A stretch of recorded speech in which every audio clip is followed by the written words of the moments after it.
Okay. All right. Hey, Linda, how you doing? We're going to be talking about the Haitian deportation crisis today. That is a big, big, big, big deal. We still have a very uneven immigration, asylum, refugee policy. And we need to talk about that today. Many of these Haitians have been seeking asylum here since way before the earthquake and the assassination of their president. They, there's a lot going on. So, Pastor Yuri,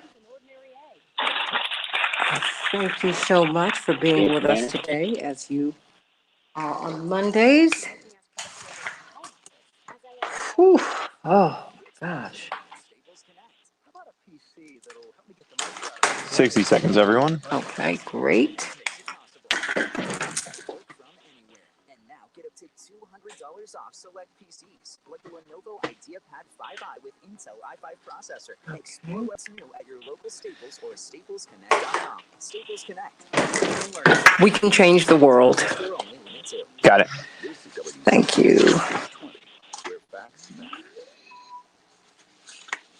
If you can turn that feed up a bit.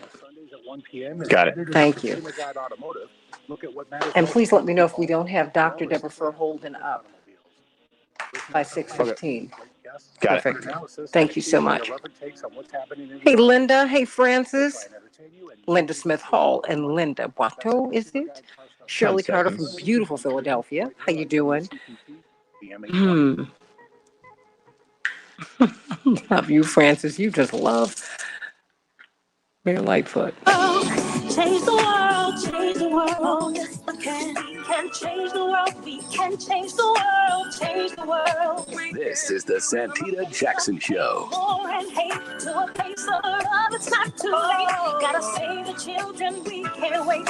Let's change the world. I am breathing.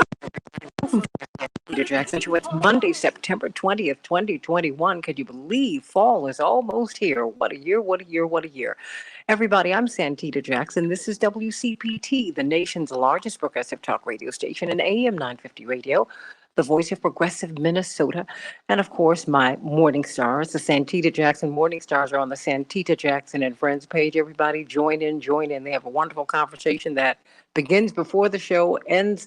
Well, it never ends. And so I hope that you'll meet us over there and meet us over on my YouTube channel, the Santita Jackson Show. We got a lot to talk about today, The Haitian refugee crisis, the asylum crisis, the deportation crisis. Many have been sent back to Port-au-Prince, and they didn't even know they were being deported. They got to Texas and wow, got to talk about that. It's a very uneven policy of immigration and asylum seeking that we have in the United States.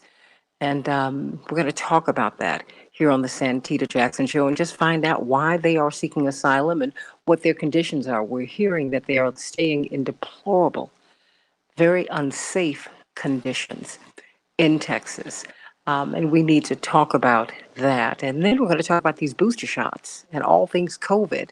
There's a lot coming out, and it has been suggested that people should not get the boosters if they're not eligible. People are getting them anyway. And so we're going to talk with Dr. Deborah Holden about that and just what do you feel about these boosters? How do you know the efficacy of the vaccine that you've taken?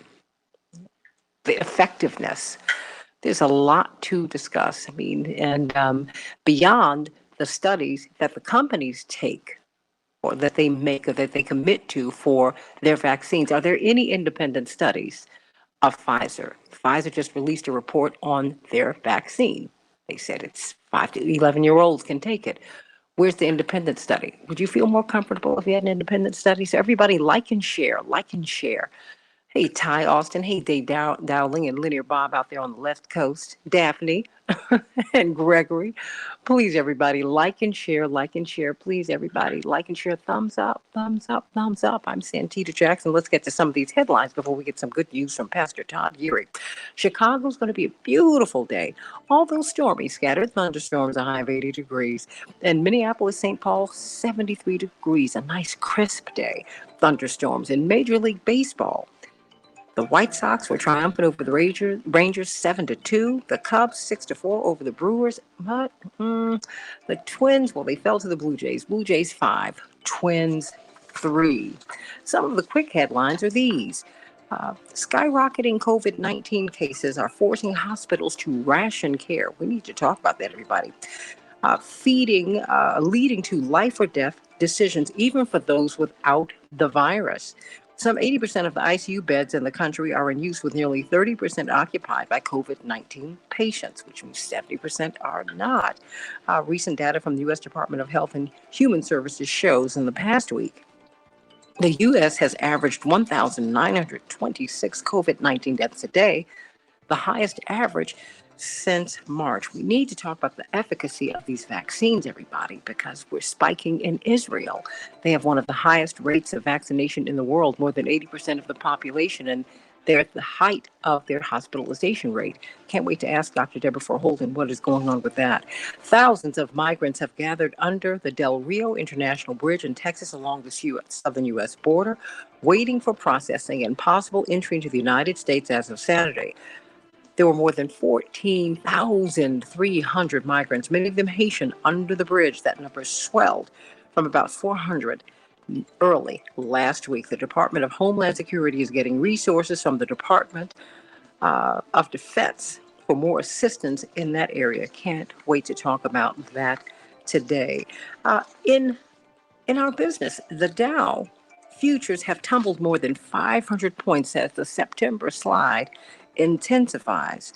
And we're on the verge of not being able to cover our debt. So we're going to see what the Republicans do, because they are really playing hardball with the Democrats on America not paying its debt. If we do not pay our debts, that means it's going to be more expensive for Americans to live.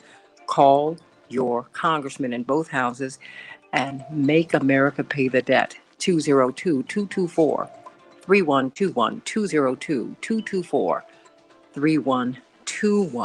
These deportees from Port-au-Prince said that no one told them they were being flown back to Haiti. Can you believe that? In the meantime, the Senate parliamentarian has ruled against the immigration measure in the budget bill. The Senate parliamentarian has ruled the Democrats' bid to legalize millions of undocumented immigrants through a $3.5 trillion budget package, which would have allowed them to leverage their slim majority to overcome Republican opposition, is not appropriate for that type of measure. Now, you must remember that the Senate parliamentarian does not rule, they make recommendations. So many are calling upon Democrats to go past this recommendation and just come up with this package for immigration. What do you think should happen? Should Democrats ignore the parliamentarian's advice against the path to citizenship? Call me or text me at 773-763-WCPT, 773-763-9278. If you want to text me, GWC Injury Lawyers gives you the opportunity to do that. What do you think about that? The Justice for J6 rally that everyone was waiting for, well, it kind of fizzled out, everybody. It started and ended with small crowds amid tight security on Saturday. Are you surprised by that? Call me. Let me know what's on your mind. 773-763-9278, 773-763. WCPT. Well, here's some scoop, everybody. Sources say that Beto O'Rourke plans to run for the governorship of Texas. What do you think about that? Oh, now his entry would give Democrats a high-profile candidate with a national fundraising network to challenge the current governor, Greg Abbott. Do you think that he has a chance? He almost got that Senate seat, everybody. Do you think he would make a great governor? I do. Do you want him to run? I do. Let me know your thoughts, everybody. Let me know your thoughts. And so let's get to Reverend Dr. Todd Geary so we can get some good news. We need that today. Reverend Dr. Geary, God bless you. What's the good news today? God bless you, Santita. Did the I'm Ravens give us well. good report yesterday? Baltimore Ravens. I know you missed the Muhammad Ali documentary for the Ravens, so it wasn't worth it. Okay.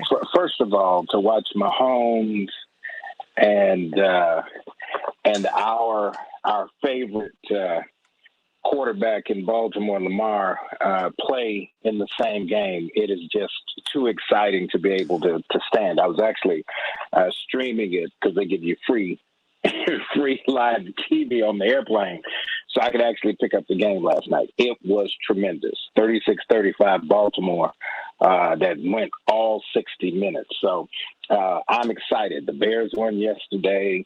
The Ravens won last night. I can walk around with my two-sided jersey on and dare somebody to ask me what it means. But you know, it's all good. The thing I found interesting is this notion that someone who doesn't really have any power can tell you what to do. That's a parliamentarian thing. I got to wrestle with that one for a minute, because I tried that in my mama's house. And there would be some times when I would try to act like I was going to do something different, and my mama was like, "Look, do understand this ain't your house." So maybe that needs to be a thing. No, it is Tell the already a thing. parliamentarian, this It's a ain't your house. recommendation. It's not a ruling. The Democrats don't have to pay attention to the parliamentarian. Absolutely. They never do. So they're playing games too. Absolutely. Next. Yeah, we need a mantra. We need a slogan. No, So, you need to vote I'm like, people out who do not cooperate. No, vote them out. Now, either you're going to pass it. I voted for you. I wanted change. I need the $3.5 trillion and the other $1 trillion and more. The American Society of Civil Engineers says that we need $20+ trillion to get our infrastructure right. Stop playing games. No one even knows who the parliamentarian is. They're not elected by us. They give you recommendations. They don't make rulings. Next, get them out. Yeah. I'm recommendations. You don't make rulings. How So about that? you got to keep that real clear. Yeah. But other than that, it's good. It's Monday. So guess what? Good morning, Chicago. Good morning, Twin Cities. Yes. Come on, y'all. Get up, get moving, get going. It's Monday. Don't avoid it. Embrace it. Because guess what? You are alive. Put your feet on the floor. Feel that tile coming back. Take a deep breath of life. Get that morning beverage going, and let's get to it, because this is going to be the best day of your life. I want to talk to you about transitions, this notion of transitions. In 2 days, count them now, in 2 days, fall will be here. The season's going to change. The problem is we know it's still 2 days off. So what happens when the transition you're looking for is within reach, but it's still not here?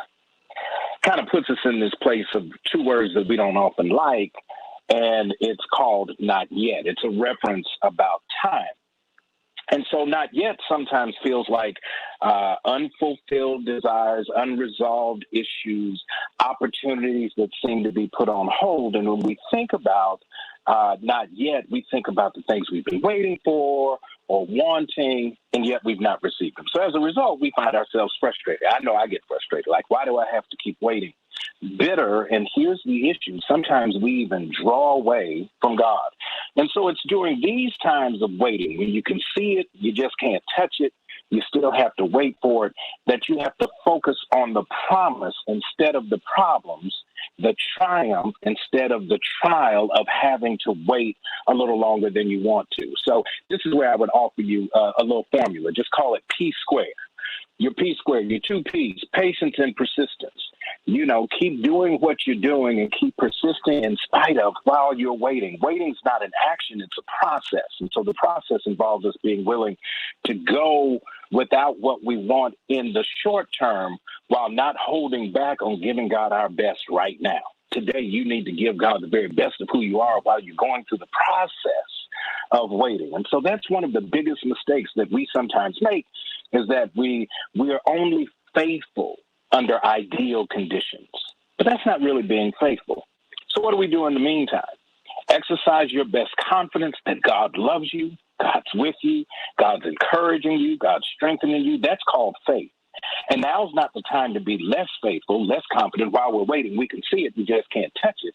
It's time to be more faithful, more confident, because then we express our satisfaction in this moment, our commitment to this day right here, because you will reap. Harvest season is coming. You will reap what you sow. Put the best of who you are out there, and the best that will flow from it will come back. And so don't forget, Paul tells us, don't grow weary in doing good. As a matter of fact, I'll change it a little bit. Don't grow weary in being good, in being your best self. For in due season, when it's your turn, your time, you're going to reap a harvest if you faint not. So I remind you, if you're going through, if you can see it but can't touch it, if you can count it down and you've been waiting for it, don't stop being the best of who you are today, because it's not yet. It's coming. You can see it. Be persistent, be patient, but go ahead and be great starting today, right here, right now. Have a great day, y'all. You can see it. It's coming. Get ready. Get excited to put your best foot forward right now. That's it. That's all. That's all I got, Santita. I hope you have a great, great day. That's up, but let me ask you one question before you go, just very, very quickly. How do you banish the negative thoughts, the doubts, that creep in? Well, one, acknowledge when they're creeping in, right? How a about friend that? of mine, Arthur Andrews, who's a motivational speaker out of Houston, Texas, said when somebody or a thought comes up that runs counter to what you ought to be focusing on, just call it out and say, bad seed, right? Because if you let somebody drop seeds in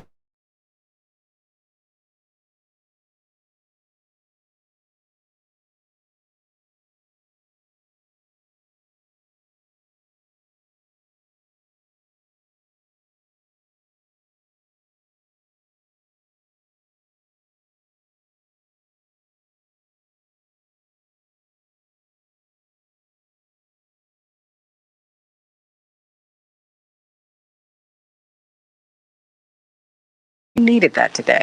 We really, I know I did, because these little thoughts creep in, and you need to banish them. Amen to you. Everybody, I'm coming right back up on on this right now, everybody, coming right back up. So everybody stay right there. Pastor Todd Geary, the pastor of the Douglas Memorial Community Church in Baltimore, iconic church, Rainbow Push. Cannot wait to hear from him next week, and hopefully on one of these panels this week, because there's so much news, so much ground to cover. And of course, one of his dear friends, he's brought this beautiful woman into our life, into our lives. The brilliant epidemiologist from Johns Hopkins University. She is the Associate Dean of Public Health at Michigan State University. The brilliant Dr. Deborah Furholden. We got a lot of big news. And so, I just want to kind of disaggregate. There's a lot to take apart today. I really want to start with these boosters. We were waiting on the edict from the FDA last week, and it was kind of it was like no, but yes, yes, but no.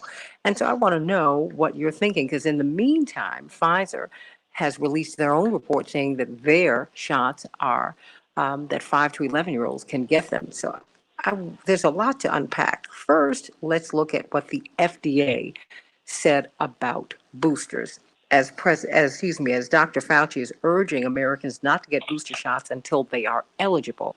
What did the FDA say last week?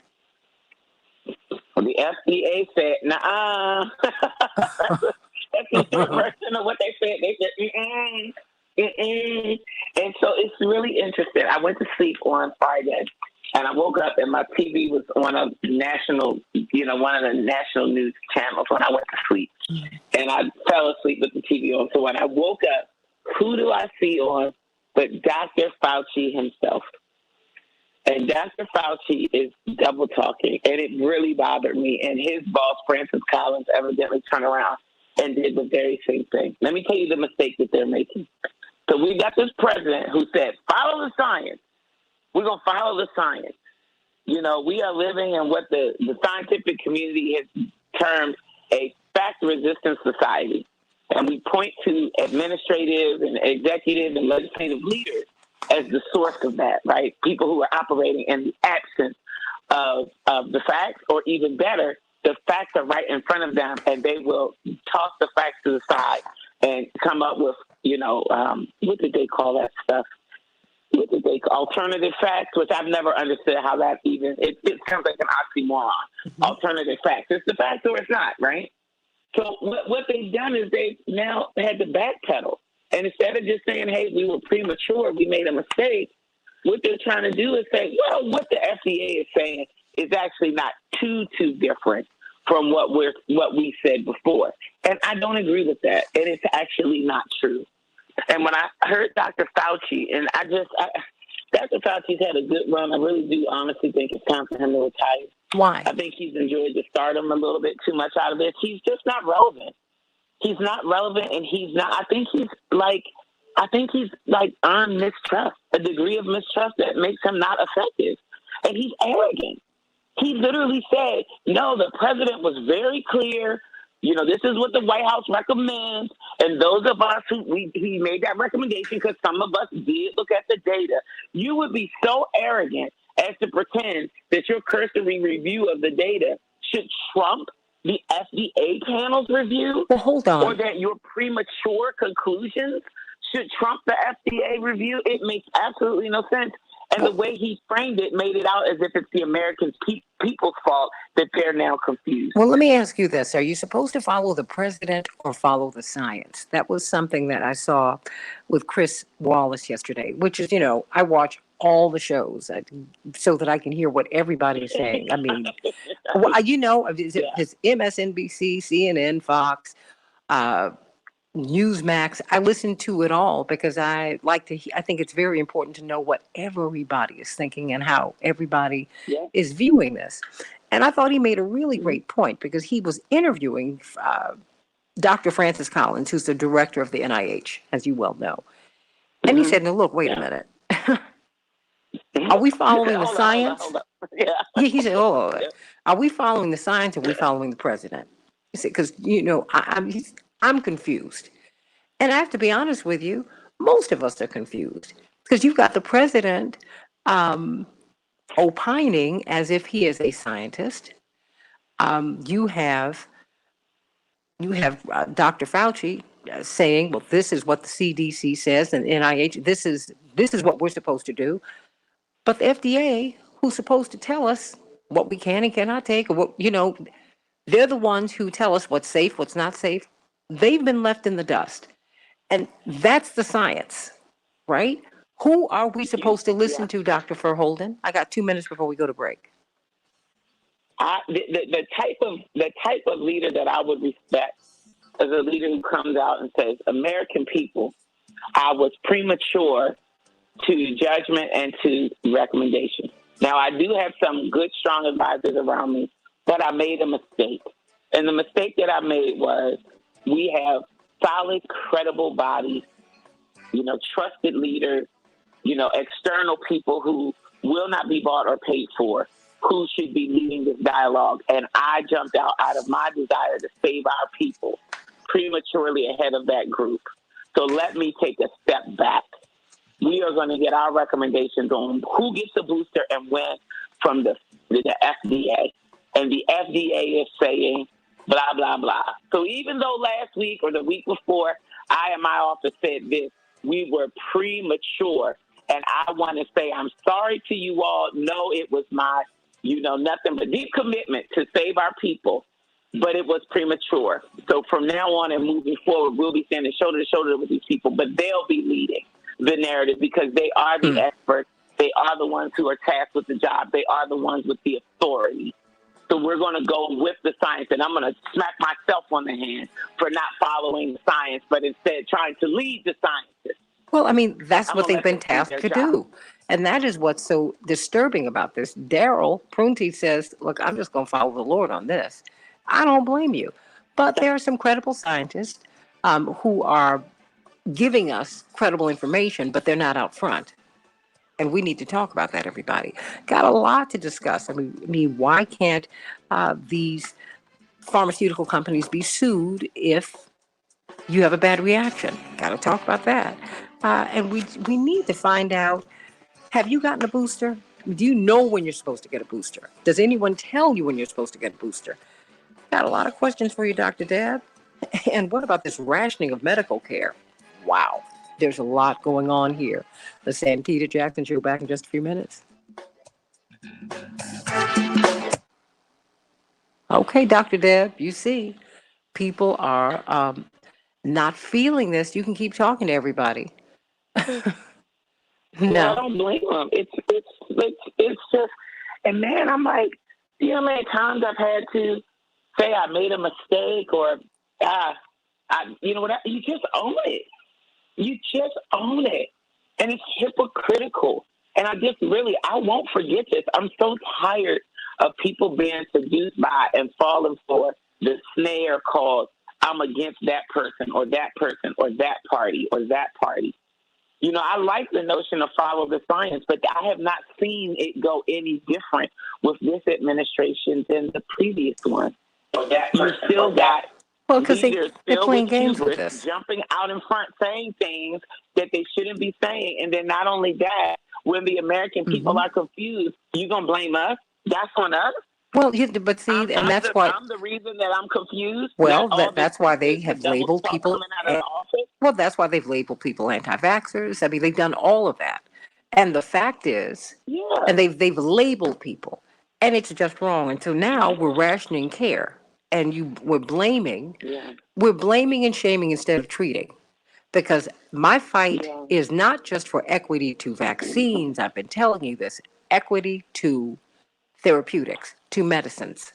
I have never seen an illness diagnosed where they just send you home to come back sicker, so you need to be intubated and die. I've never seen anything so crazy in my life.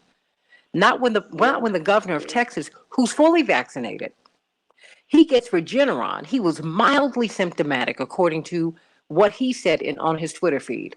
But out of an abundance of caution, they gave him a very strong medication to prevent him from becoming wildly symptomatic, not mildly symptomatic, to save his life. They don't do that for everybody else. I give Governor from Florida, I give him credit for at least opening up the system to opening up monoclonal antibodies to everybody in Florida. At least, theoretically. Yeah, I will be happy to see that in poor neighborhoods. But to me, that's the point. I mean, how can you deny me treatment? Because that's what's happening here, Dr. Verholden.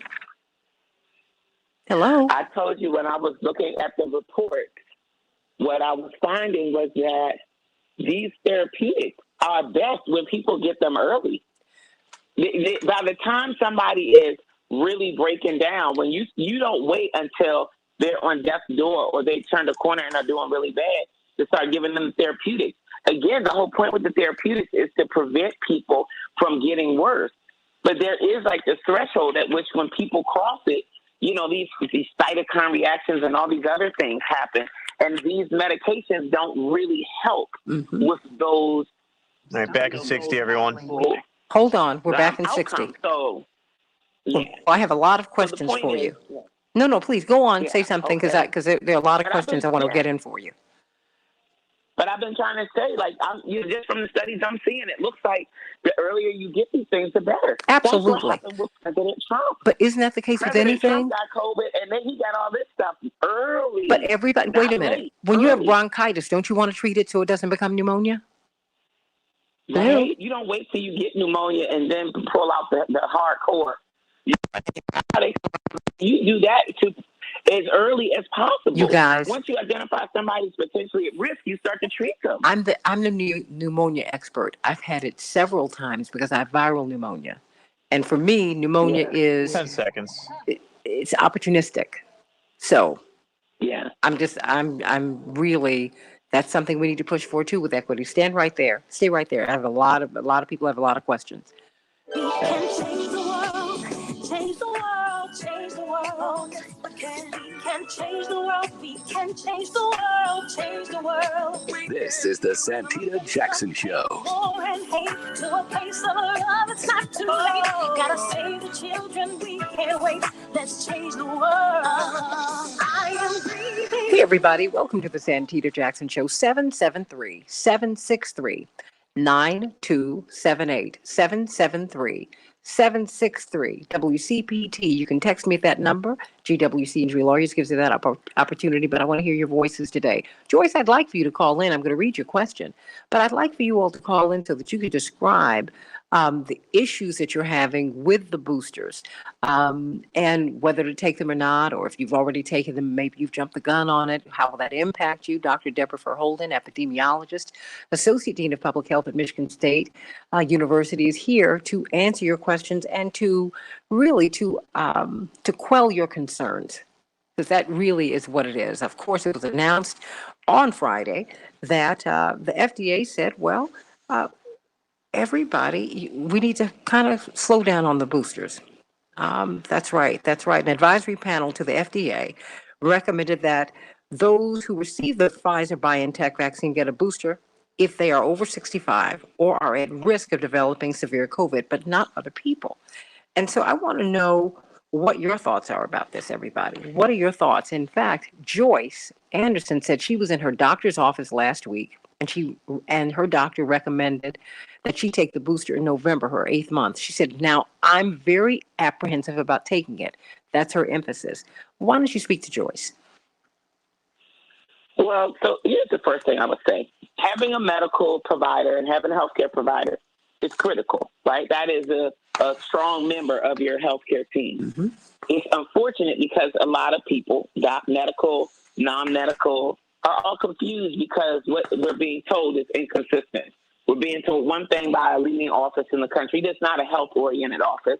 And yeah, I don't doubt that the president has great health advisors and all of that, but that's very different from the very rigorous and solid, credible process that we have in place for reviewing scientific evidence and data to make recommendations about what medications people should be taking. You know, getting a shot in your arm is not a trivial thing, and I think people need to do that with good information and eyes wide open. And so the recommendation for who should get a booster and when and how often and all that is not one for the White House to make. It's one for the FDA to make. So we need to be following the FDA, not the White House. Your physician, when they ask that, and I don't know Joyce's situation, is Joyce over 65? Is she 65 and older? I don't know, Joyce. I wish you'd call in. I wish Joyce would call in because I think it would be nice for us to hear more specifics, because these are questions. I just don't want you to keep them in the chat line, everybody. I want you to call in. It's 773-763-9278, 773-763 WCPT. Let me bring on Laura. Laura wants to speak with you. Laura, what's on your mind today? Hi there, Santita. How are you doing today? I'm doing great. It's wonderful hearing your voice, Laura. Thank you. I just had a birthday this weekend. And, girl, did you have some fun? When did you have fun? I had sort of fun, but I did mostly work for the most part. So did I. But girl, I'm going to have fun with, look. Wherever about that. I mean, you need to call me. Yeah, that's great. That's great. But my main question was to ask, it was mentioned, you mentioned the Regeneron that the Republicans are getting, but they... Well, no, not that the Republicans. No, I didn't say that. The governor of Texas. Oh, my bad. Oh, no. I just like to be very, very specific, because I think that we've done a whole lot of, we've made this a partisan issue, and to me it's not. Because I think that the governor of Texas should have gotten Regeneron. I'm just making the case that everyone, he's been fully vaccinated, and it turns out he was COVID-19 positive. A couple of weeks ago, he said, I'm COVID-19 positive, but don't worry about it. I'm mildly symptomatic. I was just tested for it, and I'm on Regeneron. Boom, case closed. And my thing is, when most people, everybody I know who's been most folks I know who've been diagnosed with COVID-19, they haven't been offered a monoclonal antibody or as much as maybe some aspirin. And my thing is, okay, if you've been diagnosed with COVID-19, give them the medicine. Okay? Now, he's a Republican, but, I'm just saying, give people the medicine. Oh. Okay? Okay. Does that help you at all? I'm understanding things. Okay. Well, it's kind of scary when you get misinformation from certain people. I'm not saying for you. No, definitely not saying for you, because I love listening to your show, and your show is very, very informative. Thank you. But the thing is, it's just like you say, you listen to all these media and stuff like that on TV and on social media, and some of them, there's misinformation about the COVID-19 or the vaccines themselves. And see, like I told you before, I had the Johnson & Johnson, and I'm still waiting on information of when I can take the booster. But now they're saying I don't have to necessarily take the booster. I'm like, that's a little bit confusing because you want to take the booster for everything else, but not for Johnson & Johnson. Because right about now, nobody's trusting Johnson & Johnson for anything because they've been sued for practically for their own misinformation about their medicines and whatnot. So what is to say about that? Dr. Deb? I'm not sure I understand the question. Just about the Johnson & Johnson booster? Are you concerned? I mean, have people said, have members of your scientific community said anything about the J&J vaccine? Because that was the one shot vaccine, right? Right. So does one get a booster for that? I mean, how does that work? Well, let's look at what the data tell us, right? So the data show that the J&J shot, the one dose, looks to be a lot less effective in the face of the variant. It still has effectiveness, but that effectiveness is lower. As far as the boosters go, again, any smart scientist is not going to jump out there and say what people should and should not be doing. We can tell you what's predictable, and what is predictable, just from what we've learned in this past, year and a half, 2 years, what is predictable is that some sort of booster or seasonal shot will be needed. Why? With anything that mutates this much, we're not going to be able to just get a one and done, right? We now know this thing mutates, and it mutates pretty fast, and these mutations are tricky. These are not, trivial mutations. These are tricky enough where, even people who've had COVID and recovered and get reinfected are still having some problems.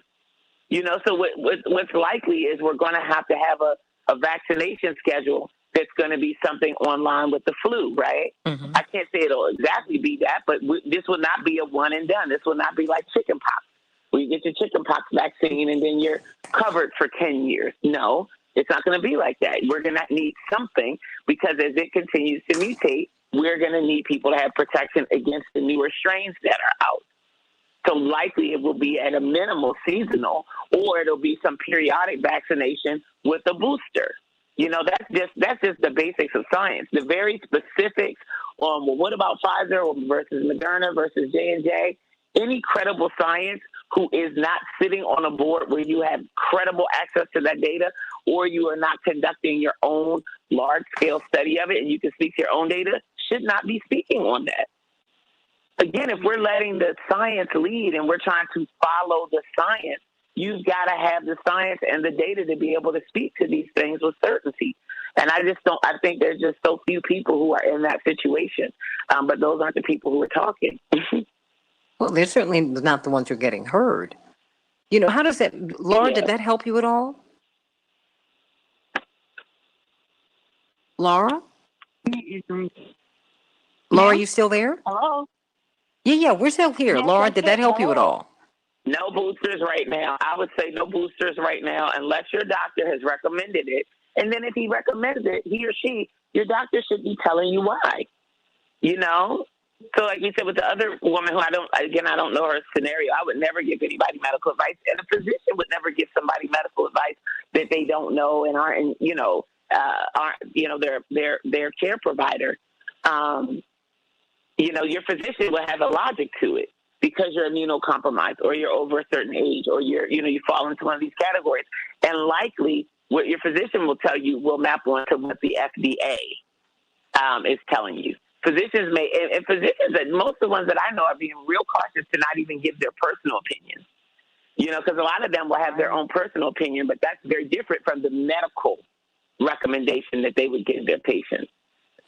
Well, I think last year I saw a lot of physicians were kind of left out here, because they didn't know how to treat it. So, I know several physicians, who treated friends of mine who really just did research as scientists, because physicians are scientists, right? And so they just did research and they came up with different cocktails, which helped a lot of people, saved their lives, quite frankly.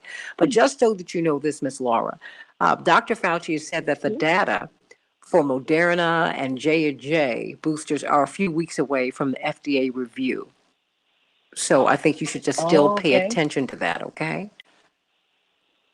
I'm on the lookout for that indefinitely. And like I said, it's been quite scary because I haven't heard much on the J&J, only on Pfizer and the Moderna. And no, Pfizer and the, what is the other one? Moderna. Moderna, Okay.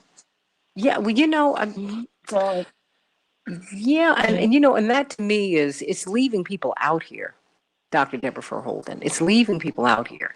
And what we're hearing more than anything, we're getting feedback from companies about their vaccines. I mean, for example, one of the headlines in the Washington Post today is that the low dose of the Pfizer BioNTech vaccine is safe and effective in children ages 5 to 11, according to their company study. Are we having any independent studies? I mean, I'm glad that they released a study, but is there an independent study confirming what their study, what their company found out about their own product? Yes, so that's a tricky subject, right? Because you have to have authorization to even be able to administer a medication that's not, well, we've seen some violations to this. You know, they were giving prisoners hydrochloroquine and things like that. But you have to have a special approval in order to test medications on people. So if you have a medication that's been, you know, proven safe and effective for adults, and you now want to give it to, you know, children, you have to go through a process. And there's human subjects research protection, because that would be considered research. You have to go through what's called an institutional review board, or an IRB. And you have to have a protocol, and that protocol has to be deemed, you know, safe and effective, and the benefits have to outweigh the risk. There's a whole process behind it. You know, so not everybody is in a position to be able to do that. What we do have in place, however, is the independent review of the data. See, the data that are produced by these studies are supposed to be agnostic. They're just supposed to be what they are. And there is great penalty for companies who would fabricate data or lie or withhold the data. You know, and I'm not saying that it's not possible, but a whole lot of people would have to be in on a conspiracy to defraud the FDA. And it has happened before, so I'm not saying it's impossible, but I just feel like we're in such a very different time right now, and all eyes are on these pharmaceutical companies and on these, you know, studies and on these results.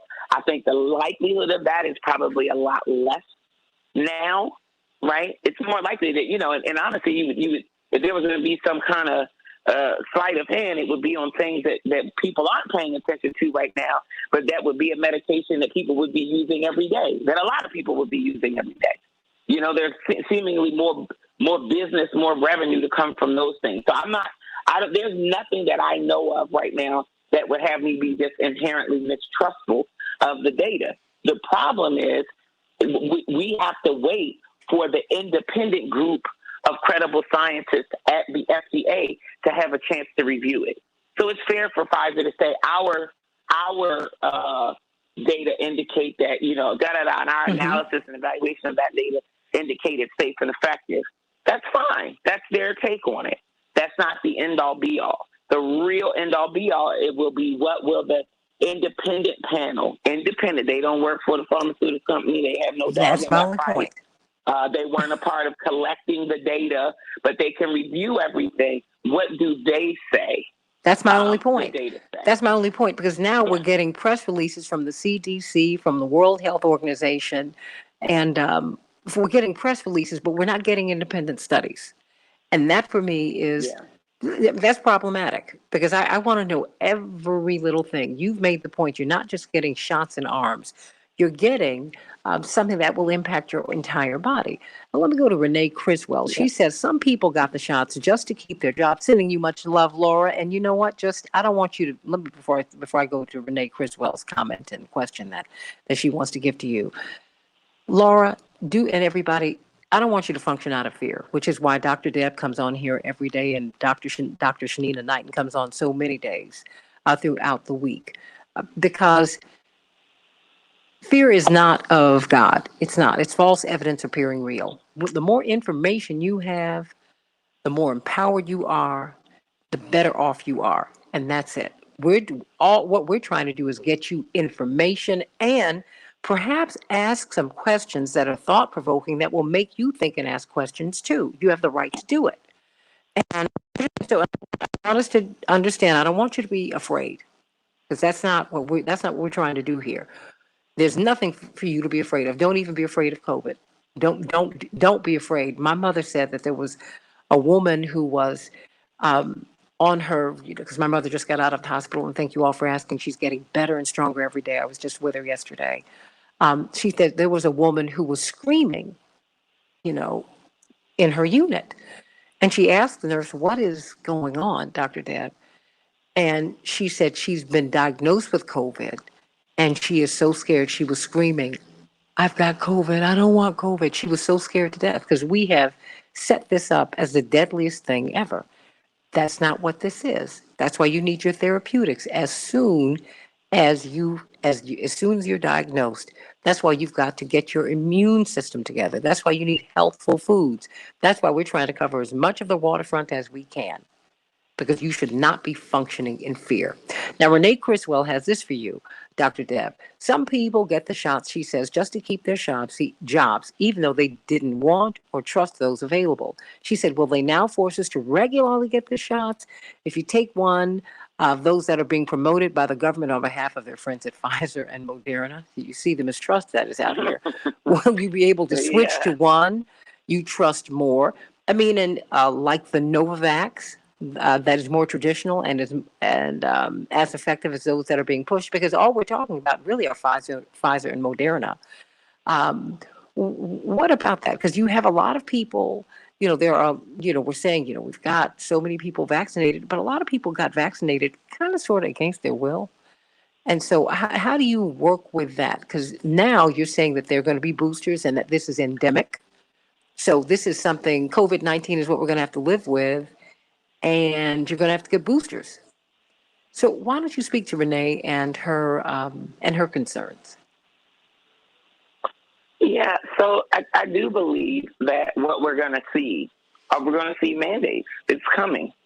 I mean, I don't have a crystal ball, but if I look at how our administration has already moved, and if I look at what is, sort of policy that has pushed us along a continuum when it comes to things like this in the past, we will likely see mandates. The president has already started by saying, these companies with 100 or more employees, and we've already started to see it, so it is coming.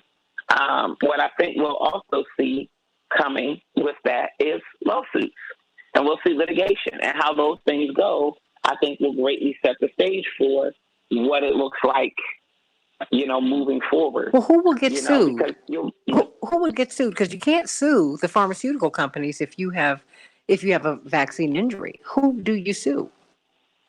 Well, that's what they say right now, but there's actually nothing to prohibit somebody from filing a case and taking it all the way up to the Supreme Court to see whether or not their rights have been violated, and even making the statement that they're not, or putting something in place that they're not allowed to sue. So all these laws are only good until they're challenged. And what's coming is there will be challenges, right? People are going to challenge that.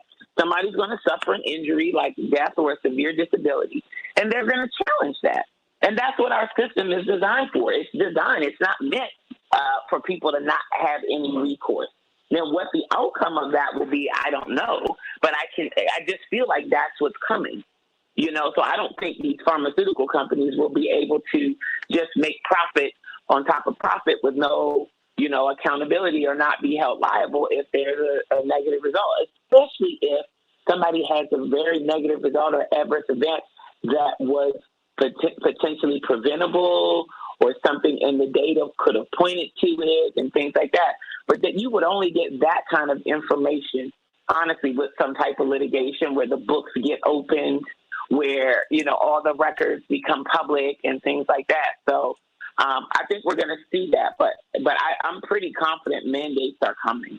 More and more mandates, and eventually it'll be a universal mandate. Everybody will be required to get this, I believe. I think it's I do think that's what's coming. This is going to be very, very interesting. Daryl says, I say the real reason why people are getting infected and reinfected is because people refuse to mask up all around my city. I see kids and grown-ups walking around in public with no mask and no social distancing. And we are back to going to large events, people on the job not masking up. And see, that's one of the things that's just odd to me.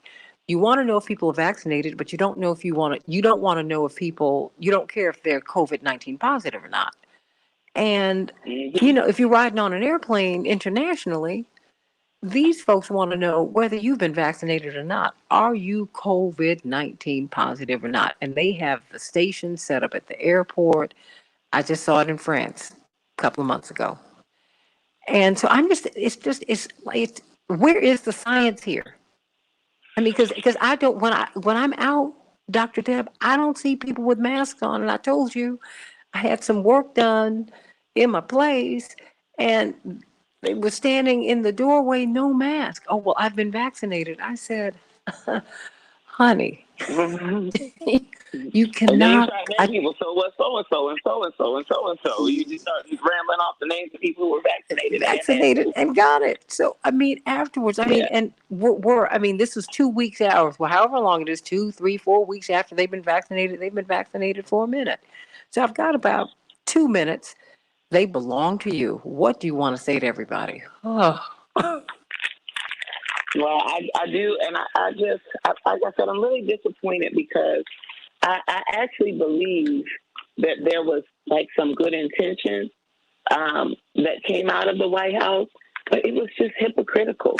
It was hypocritical to say we're going to follow the science, and then for the White House to prematurely jump out in front of the science, and now to not have the, just decency to say, hey, we messed that one up. We meant well, but we were premature. So everybody, let's just slow down. We're going to pump the brakes. We're going to let our leaders lead. We're going to follow the FDA recommendations. You know what I mean? Yeah. We're going to do what they say. We're going to trust their recommendations. We all have a shared commitment to bring this thing to a close, and that's what we're going to be focused on. But I'm going to take the same advice that I'm giving you all, which is we're going to follow the science from here on out. There'll be no more premature announcements from my office in advance of our authority in this area. Boom, that's it. Nope. They said, well, what we said wasn't too different. Now, the American people just need to listen a little bit better. And I think it's just such a mistake. It's just such a mistake. And all of this stuff is only fueling the confusion, the hesitancy, the misinformation, the mistrust, and it's costing lives. This type of double talk is exactly why people aren't getting vaccinated. Because they said, well, hold up. Last week you said, now you're saying, then you said, and I don't see testing next week. Dr. Deb, I'm not seeing testing. People are having fully vaccinated parties. I've been invited to several. And you know what? I said, well, are you going to have testing? I mean, do people need to present whether they have COVID-19 or not? I mean, no, I'm. Because what's more important is not have you had a vaccine. What's your status right now? I'm trying to find your status. Do you know your status? Do you know it? You walking around here asymptomatic, spraying. Oh, no, honey. I got 2 parents one who will be 80 next in a few days, and another one who's almost 80, who recovered from COVID-19. Praise the Lord. I need to know, for their sake, whether I've got it or not. Okay? Yeah. Thank you. What is your status? That's what people want to know with HIV. What's your status? Didn't mean that you weren't going to have an intimate relationship. It just meant that you needed to know someone's status so we could know how we can proceed. I mean, what? I'm just saying, look, I'm just like, just work with me here. Oh, Dr. Deb, we got a lot to talk about going forward. And I'm so glad that we're going to be working together on vaccines, on not just these vaccines, but on health protocols and vaccines that adults need and just our health overall. We're going to be talking about that as we go forward in the coming weeks. We're going to do a couple of things this evening, in the evenings this week, so we can give you as much information as we can, because that's very, very important. I want you to be empowered, everybody. I don't want anyone to be scared. Let us now talk about the Haitians who are being turned away from the United States. Now, we're not turning away Afghans, and I hear you. But why are we always turning away the Haitians? Why? What's going on? What is going on with this Haitian deportation crisis? Many people are being put on planes, and they've landed in their capital, and they're like, wait a minute, I didn't know I was coming back here. I thought I was going to Pittsburgh, not Port-au-Prince. Back with the Santita Jackson Show in just a few minutes.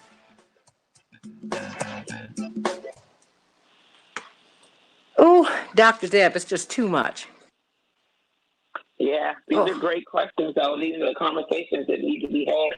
I can only imagine how awfully confusing this must be for your average, just smart person. Not even just, you don't have to be, you could be, they have some good science literacy, and it's still confusing. It's like, wait a minute, who am I supposed to be listening? Who's on first again? Like, what's going on? It's confusing. And I'm not supposed to be confused. I'm not supposed to be confused. Yeah. See, the devil is the author of confusion, okay? God is the author of order. I'm not supposed to be this confused. Yeah. This is crazy. So, and then I've got the president telling me, sounding like he is a scientist. No, that's not what you do. And I'm not mad at you, but that's not what you do. And Dr. Fauci, you're not the FDA either. And where's Dr. Knighton? Because I need someone to tell me how to protect myself while hospitalization and infection rates are going up. How do we protect ourselves? I know we bring Dr. Knighton on all the time, but you were the one who told me when you introduced me to her. You said, no, girl, you got to bring her in the conversation so we can know how we're supposed to live here. Yeah. She just speaks about different things. It's a whole different approach than the one, we talked about. And don't get me wrong, I love it. The thing I love about her work is she does it at both the individual, but then she also does it at the organizational and setting level.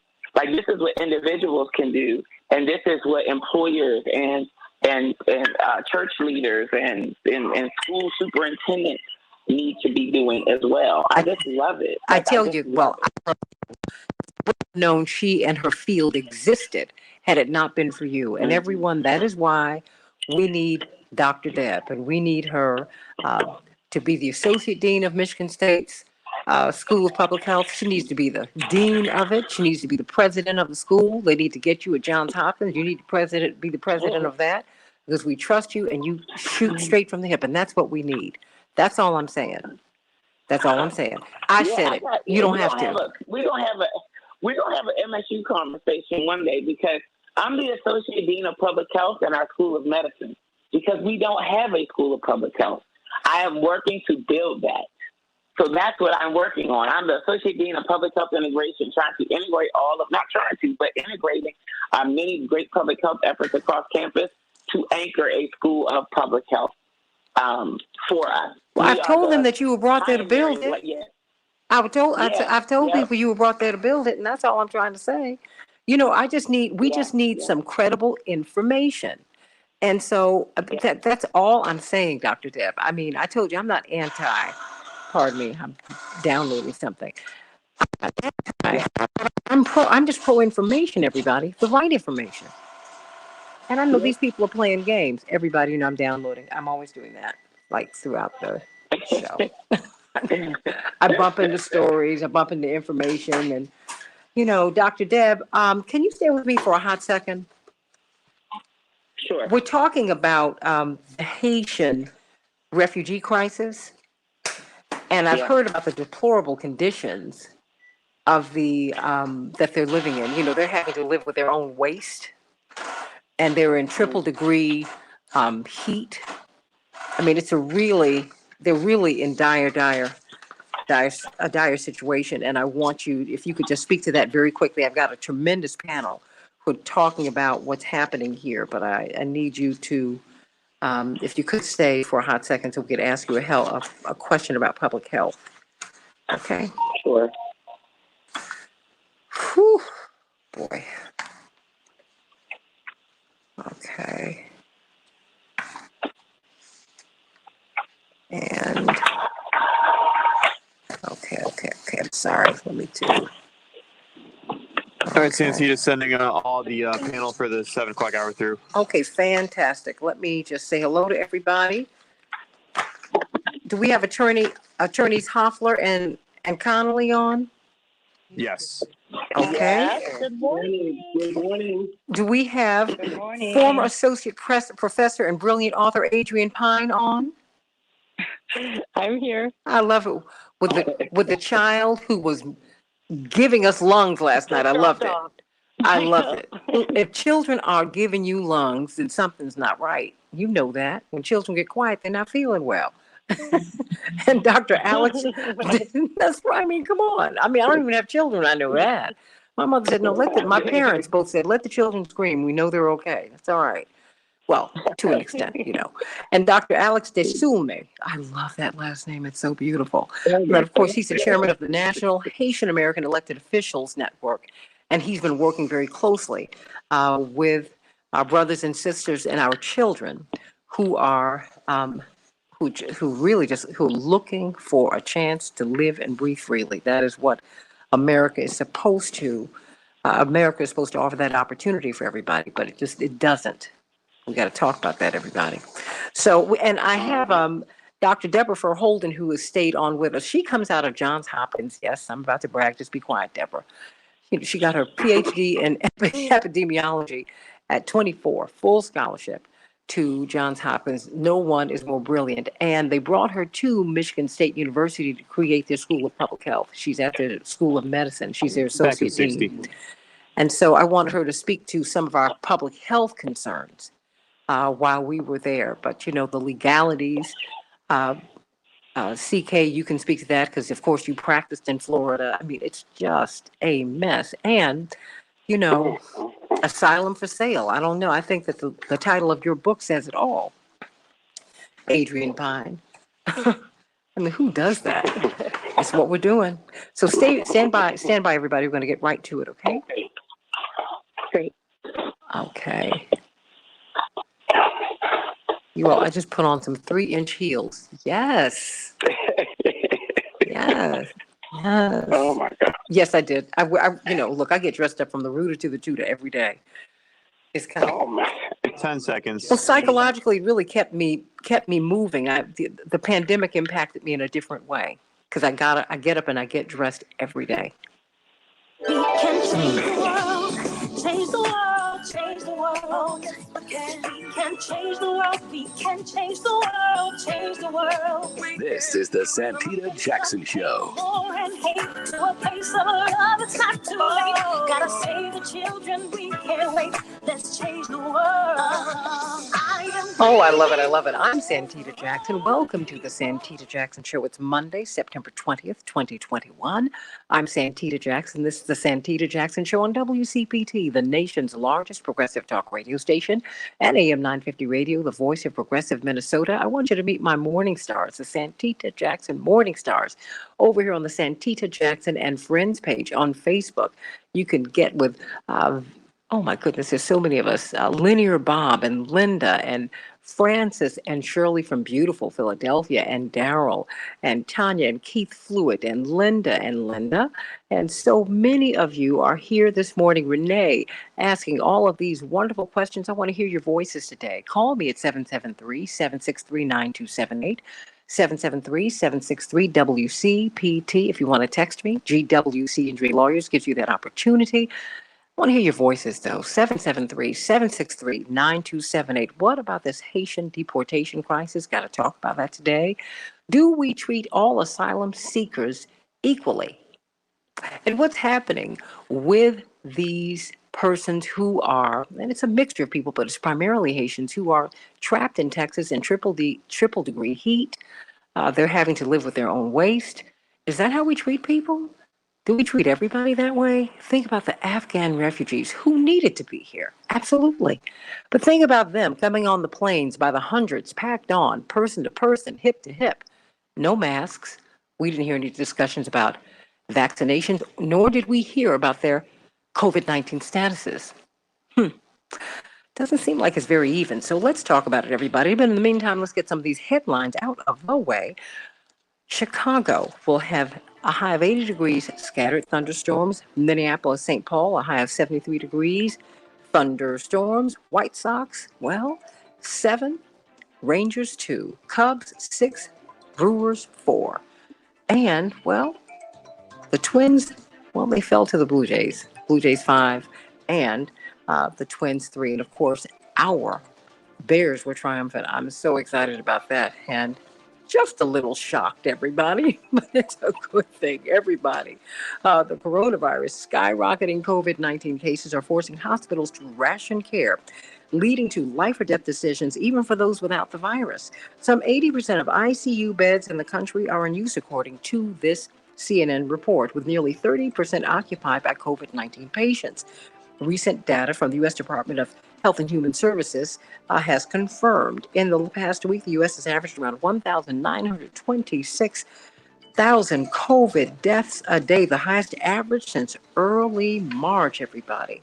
In Canada, Canadians are heading to the polls today in a snap election that could bolster Prime Minister Justin Trudeau's position or imbue the country with bitter polarization. Will he win today? He called, Prime Minister Trudeau called the snap election in mid-August, barely 2 years into his minority government, betting he could capitalize on his handling of the coronavirus pandemic to win a majority in Parliament. Will he be successful? We don't know. We will find out something by the end of the day. The Dow Futures tumble more than 500 points as the September slide intensifies. U.S. stock futures began the week deeply in the red as investors continue to move to the sidelines in September amid several emerging risks for the market. Investors fear contagion sweeping financial markets from the troubled China property market. The Federal Reserve begins a 2-day meeting, tomorrow, and investors are worried the central bank will signal it's ready to start pulling away monetary stimulus amid surging inflation and improvement in the job market. COVID cases, because of the Delta variant, remain at January levels as colder weather approaches in North America.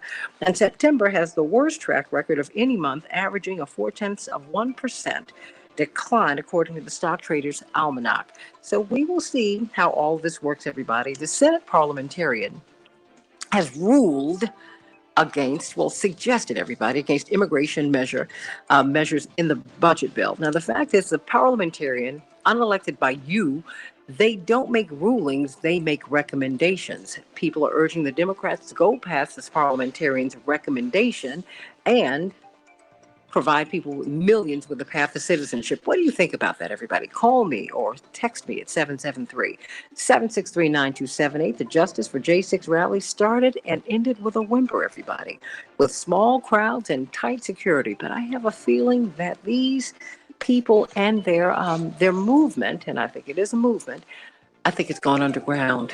That's all. You didn't think they would go back to Washington the same way, did you? And sources say that Beto O'Rourke plans a Texas comeback by running for governor. Ooh-wee, what do you think about that? Everybody, let's talk about the Haitian deportation crisis. Let's talk about that. I want to hear from you. 773-763-9278, 773-WCPT. What do you make of that, everybody? What do you make of that? The Biden administration plans to deport more than 10,000 Haitian refugees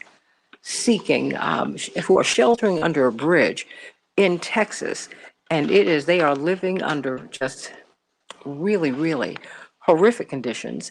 And people are just shocked that the Biden administration is resuming these repatriations. In fact, some Haitians have been flown back into Haiti, and as they landed, they said, wait a minute, we're home. I didn't know we were coming here. I didn't know I was going to Port-au-Prince. I thought I was going to Pittsburgh, just a matter of speaking. So what is going on here? Why are they being deported? Why are they being deported to a country that has had, the infrastructure has really never recovered from their earthquake several years ago, and now they just had another massive earthquake just a few months ago. They've had political destabilization with the assassination, with the murder of their prime minister, of their president, and the near assassination of their first lady. What do you think about that, everybody? What do you think about that? Why are they being deported? Why are they being deported? Some people are being imported, they're being deported. We want to know what's going on and what kind of crisis we're facing. So we got a tremendous panel to give us some information about this, and I want to know what your thoughts are. 773-763-9278, 773-763 WCPT. Do we have an even asylum seeking policy? Do we have an even immigration policy? Do we treat all people who seek to come to our shores and breathe freely and really get the opportunities that, as we struggle in America, yes, we do, they have opportunities here they really don't have anyplace else? Do we treat everybody fairly? Do we treat everybody the same way? We have a tremendous panel. Attorney C.K. Hoffler, chair of Rainbow Push. She is also the immediate past president of the National Bar Association, the largest and oldest black bar association in the world. More than 65,000 lawyers she has represented. Attorney Erin Connolly, brilliant political organizer and strategist. She is the CEO of Covenant Strategies. And we've got Adrienne Pine, retired associate professor at American University, anthropology. She's got a tremendous book, Asylum for Sale. We're going to start off with Dr. Alex Desulme, no stranger to this show indeed. He's family here. He's the chairman of the National Haitian American Elected Officials Network. Dr. Desulme, welcome back to the show. What is going on with this? Is it a crisis that the Haitians are facing? And where are they? Good morning, everyone. Stranger, like as you mentioned, certainly not a stranger to the show. I think I'm home. This is family. This is beyond a crisis, as you can see. I think you mentioned. I think I was on the show a few weeks ago just to talk about the earthquake and the tropical storm and how we move forward as a country. And today I'm here in Del Rio as we see something that we have never seen before. First of all, there's over 80 million people who's displaced all over the world. So this is not something that's happening here. And I think you mentioned the Afghan and the status that they are being given, being refugees, which allow them to have all of these different things. But these are folks who are just seeking opportunity for a better life. And the most troubling part about the deportation aspect of this, these people have not, some of them left Haiti for years. They don't have no place, no infrastructure, which you already know Haiti doesn't have anything to begin with for those who are there. So let alone if you left the country a couple of years ago for wherever, because a lot of the folks, the 13,000 that are on, underneath this bridge, Del Rio International Bridge, are from Panama, Brazil, Chile, and a large number from Mexico. And some of them are residents of those, countries. So the fact that they are not being sent back to those countries or anywhere else but Haiti is troubling within itself. So say that one more time. What's happening now? Yes. Who is in the line, and who is being sent back? Could you give us that information again? Yes, there's over 14,000 Haitian American migrants, but there are other folks from Cuba, from other parts of the country, of the world, that is part of the folks that are there.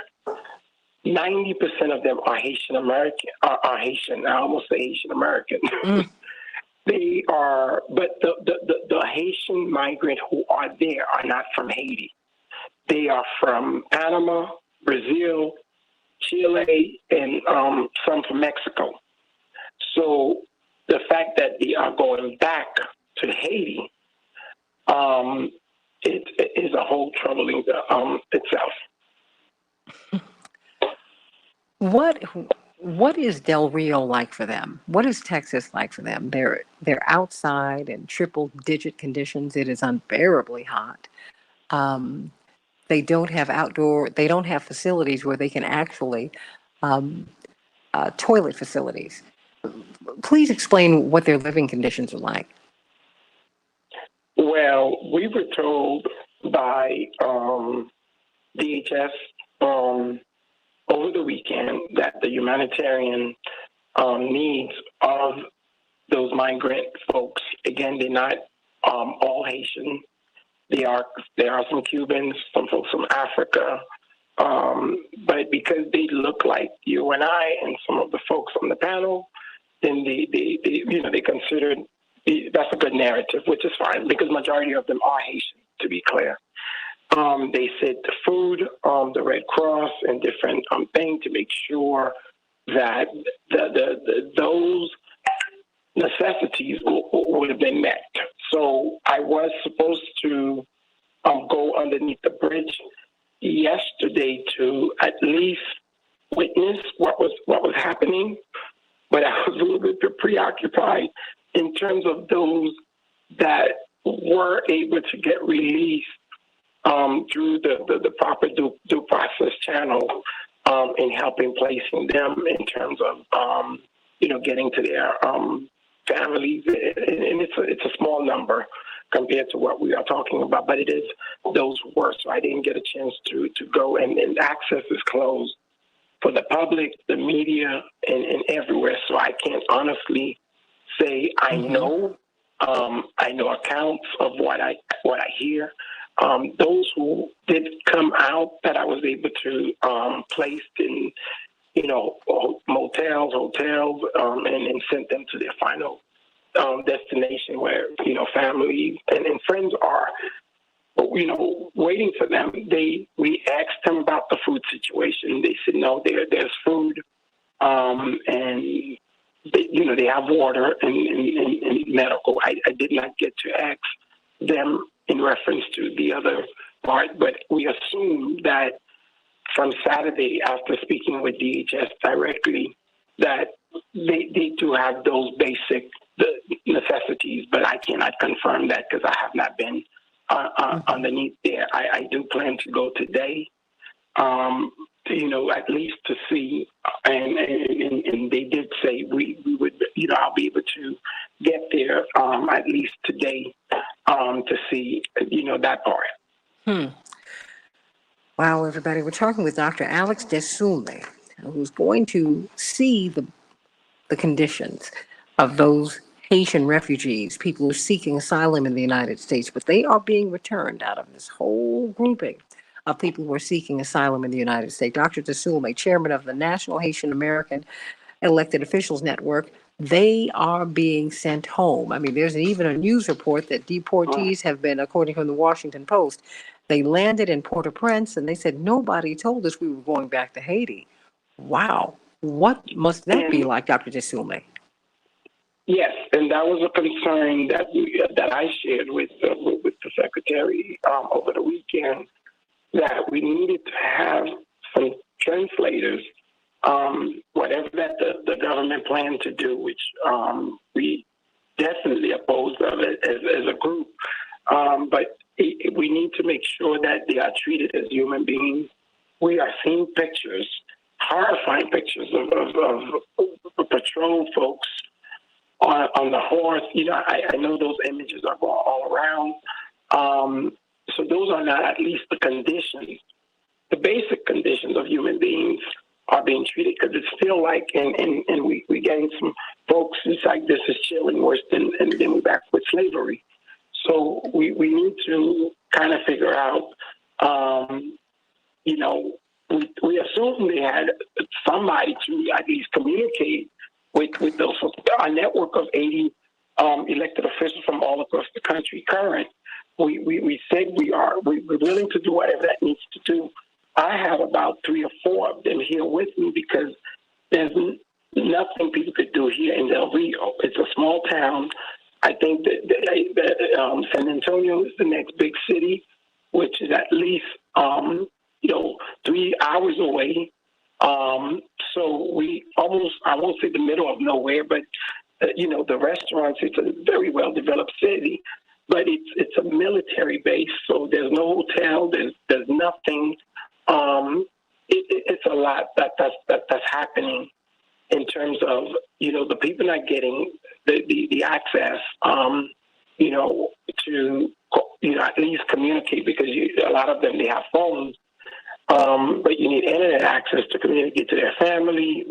We want to find out, are they being tested for COVID while they're going back, or are they being tested not only for COVID, if they have COVID, and then are they giving vaccine before they go? So there are things that we feel that could be done, whatever that they decide to do, that's one thing. Mm-hmm. But the human aspect of this, at least we need to do that. We already know they don't treat us the same way, but at least right now with this little pandemic, what's going on, if you're going to send them back to a country that has nothing, that did not even have these folks with, in Haiti, they don't have nowhere to go to Haiti, because some of them, they made the trip years ago to wherever that they needed to go.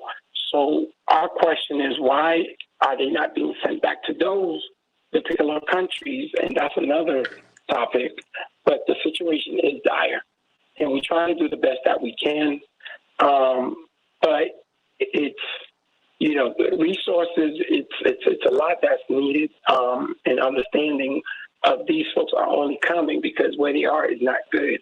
And I'm pretty sure they probably have folks from Africa that probably on these planes heading back to Haiti. Because if you're not finding out from them where they are and they are classifying, it seems to us, everyone except those who are maybe from Cuba and the other places that looks a little bit different than the folks of color.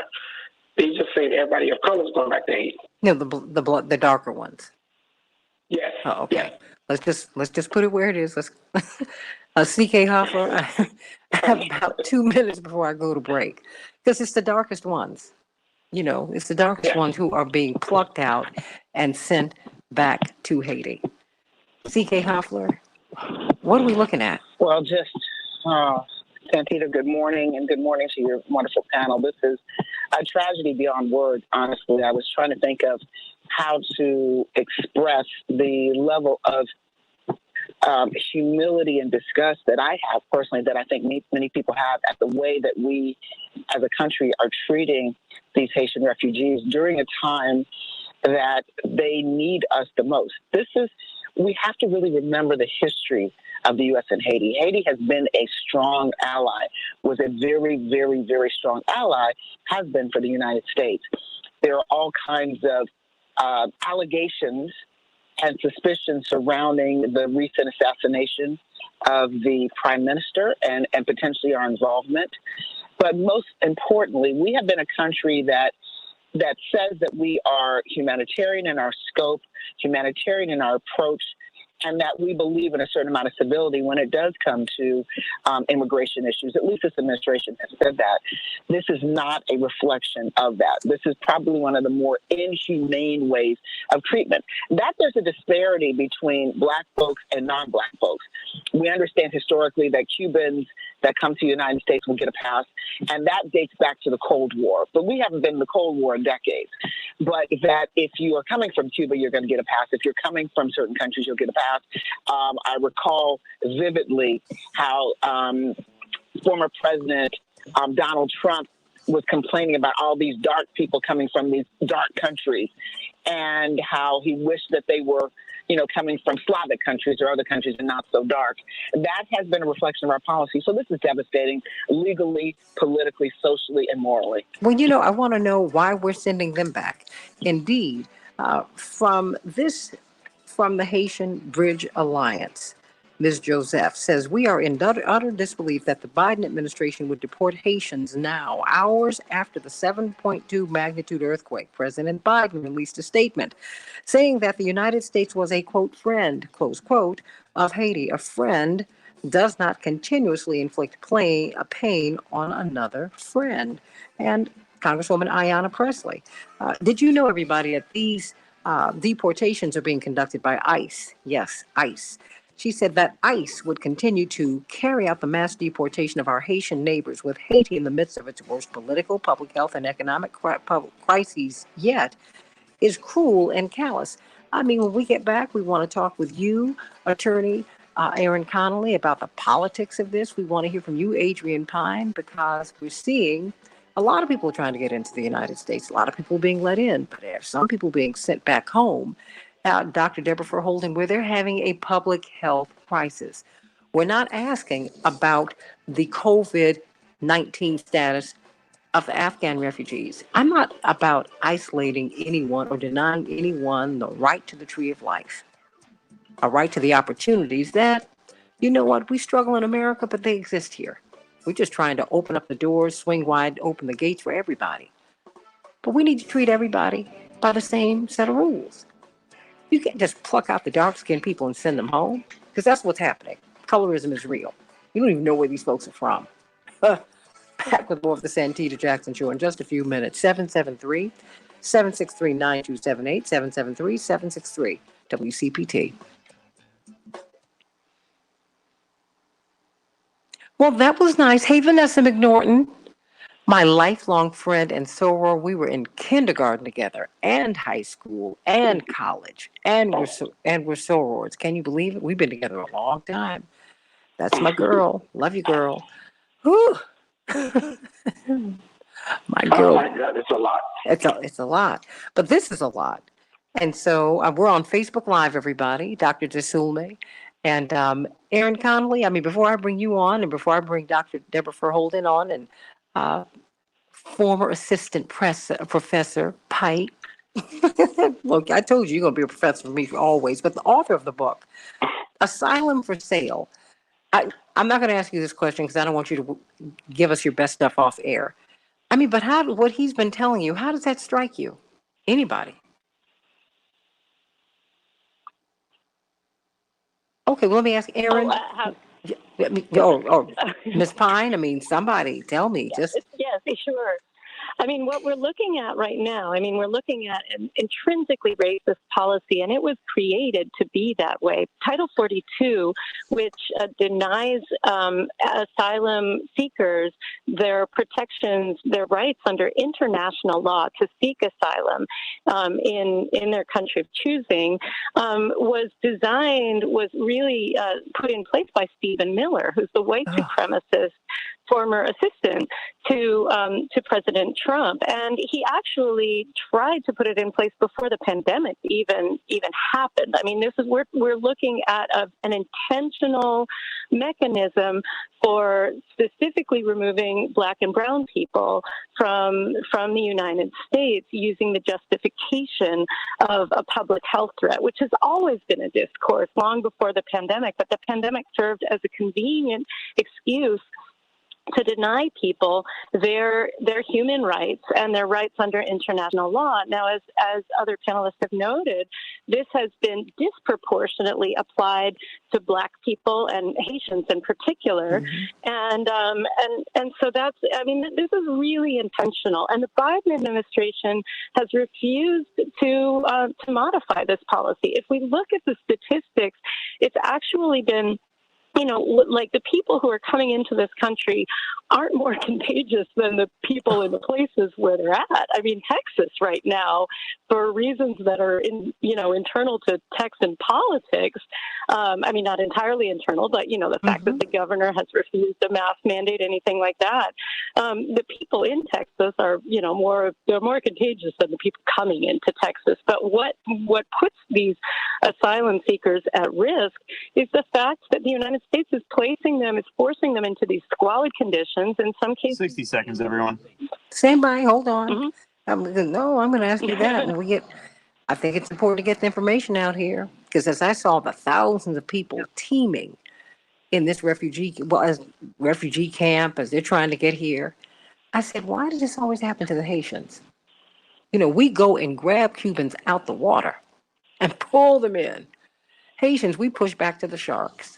I've known that since I was a child, and that was a long time ago. And I just couldn't let the day pass without us talking about it. And, Dr. Deb, it's a public health crisis there. Now, thank goodness the earthquake didn't happen in Port-au-Prince, but it happened. Port-au-Prince hasn't recovered from the earthquake years ago. I mean, what? This is terrible, but we need to shine a light on it. That's what needs to happen. And when we shine a light on it, we can do something about it. How 10 about seconds, that? everyone. All right, stand by, everybody. Ooh. These people make me think. Can change the world, change the world, change the world.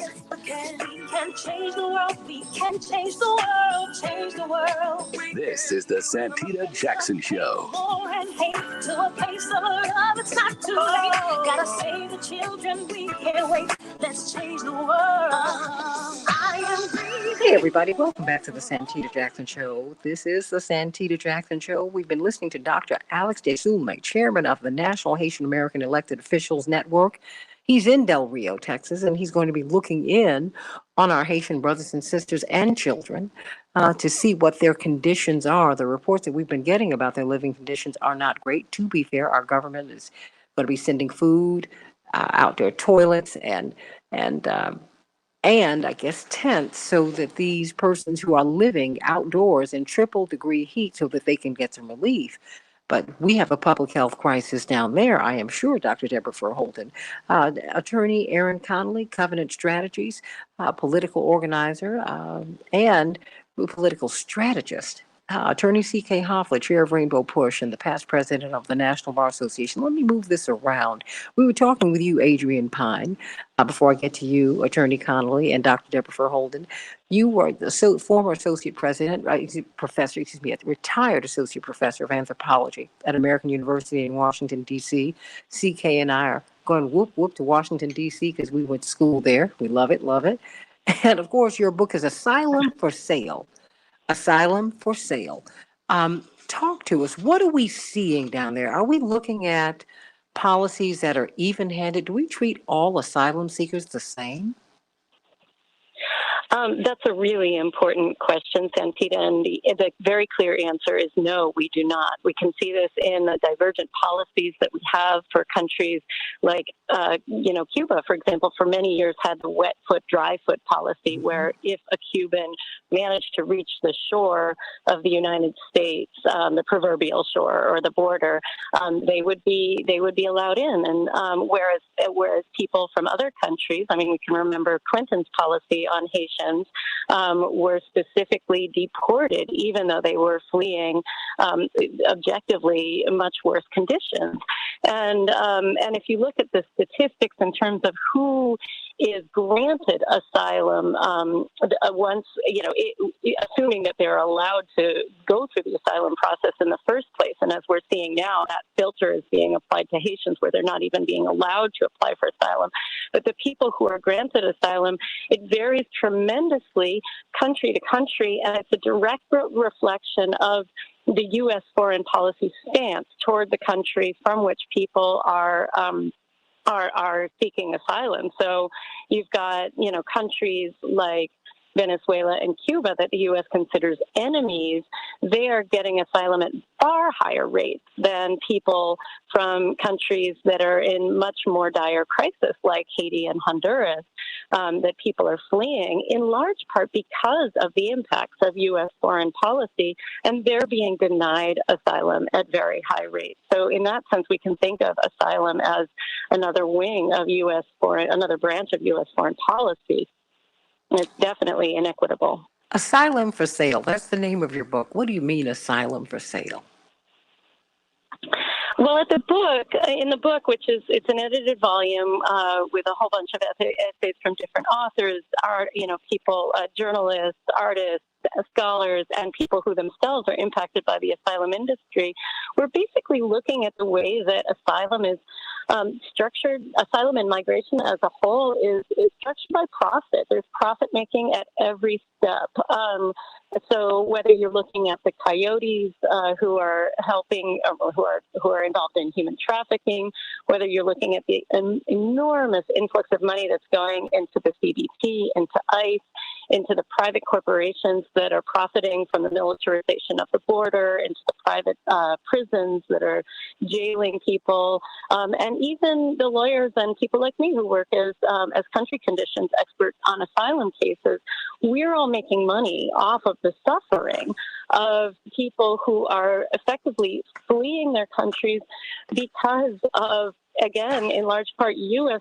Foreign policy, Canadian foreign policy, that is expelling people because of extractive capitalist projects. So you've got, massive development projects and militarization, securitization, which is forcing people out of their countries. That, again, is a source of profit. So we're sort of looking at how capitalism shapes asylum and vice versa, at the cost of human lives, and structured by racial capitalism. The fact that capitalism, at least, in the United States, has itself grown out of the system of slavery and continues to be racialized. And I think with Haiti, that's particularly poignant as the first place in the Americas to effectively end slavery. And then, of course, it had to pay France back, which is why it's always been in debt and has been suffering as a result. Poor France.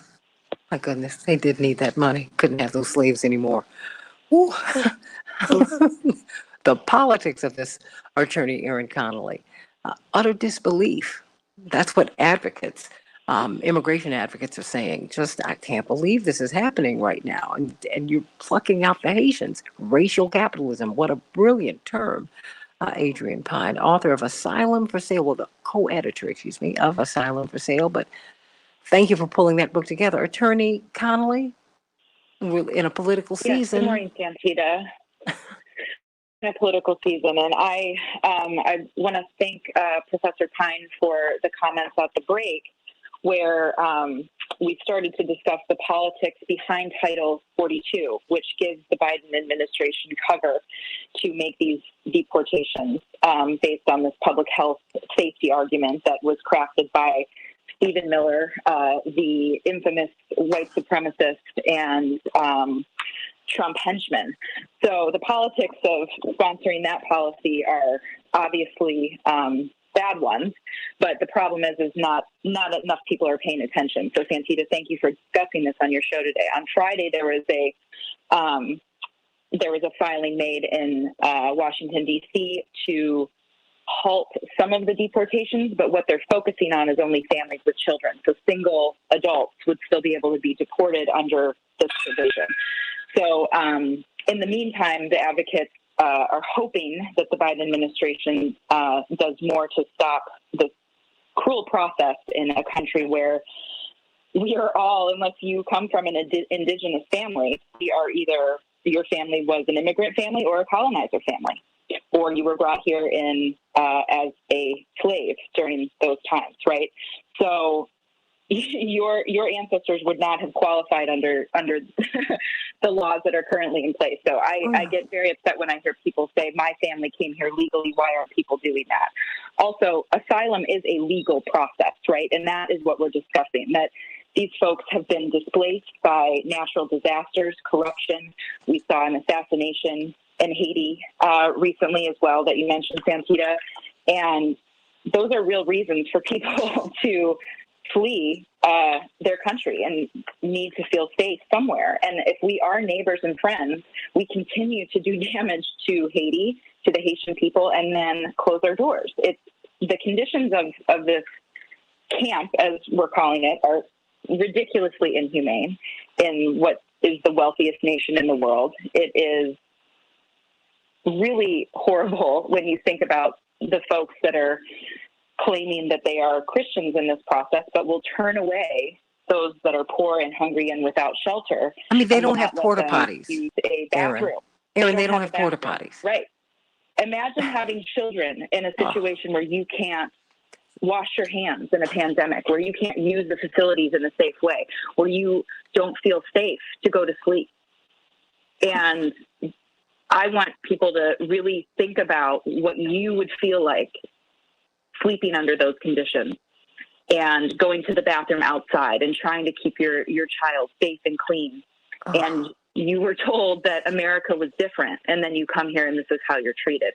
10,000 people, I think we should be able to find a way to care for those folks, to provide them shelter, but the big problem is we have to be better in our political universe to have strategic foreign policy in our own backyard that is helping people.